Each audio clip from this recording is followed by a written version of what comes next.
avait annoncé que le Kurdistan serait un second Israël, un État non arabe, laïque, amical avec Tel Aviv.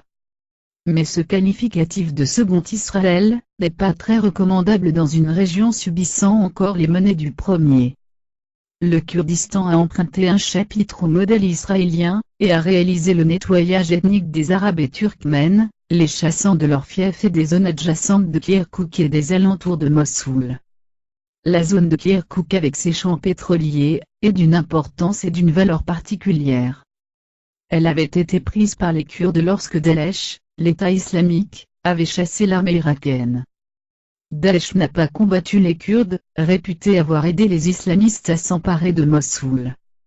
Tout en étant considérés comme le second Israël, les Kurdes ont été localement considérés comme un second Daesh, un autre projet israélo-américain pour briser la fragile unité arabe. Mais, à l'inverse d'Israël, le Kurdistan n'a pas su manœuvrer.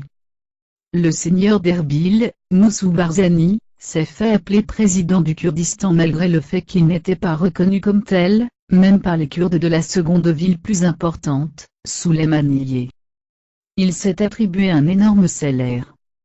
Officiellement, il recevait plus par mois que le président Obama en un an, mais cela ne lui suffisait pas, et il a privatisé les bénéfices pétroliers, devenant de la sorte multimilliardaire. Le pire, c'est qu'il était un mauvais gestionnaire. Quand le pétrole était cher, le Kurdistan a cessé de produire, quoi que ce soit d'autre que du pétrole. Le reste de la population vivait de ses largesses, comme prix de leur loyauté. Quand le prix du pétrole a baissé, l'économie du Kurdistan s'est effondrée, et avec une dette nationale de 20 milliards, Barzani a décidé de doubler la mise, en déclarant l'indépendance de sa région autonome, incluant Kirkouk.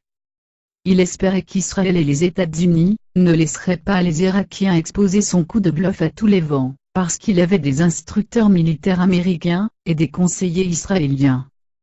En outre, il croyait au mythe de la propagande officielle sur les prouesses militaires kurdes, de ces Amazones de combat.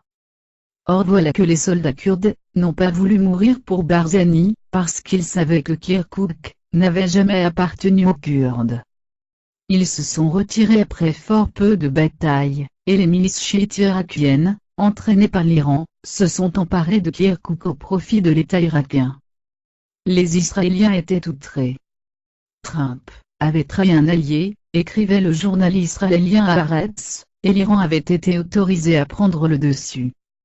C'était un grand soulagement pour tous les autres, les Arabes et Turkmènes chassés peuvent maintenant rentrer chez eux, et l'Irak, la Turquie, l'Iran et la Syrie sont bien soulagés aussi, parce qu'un Kurdistan indépendant encouragerait la sédition dans leurs États.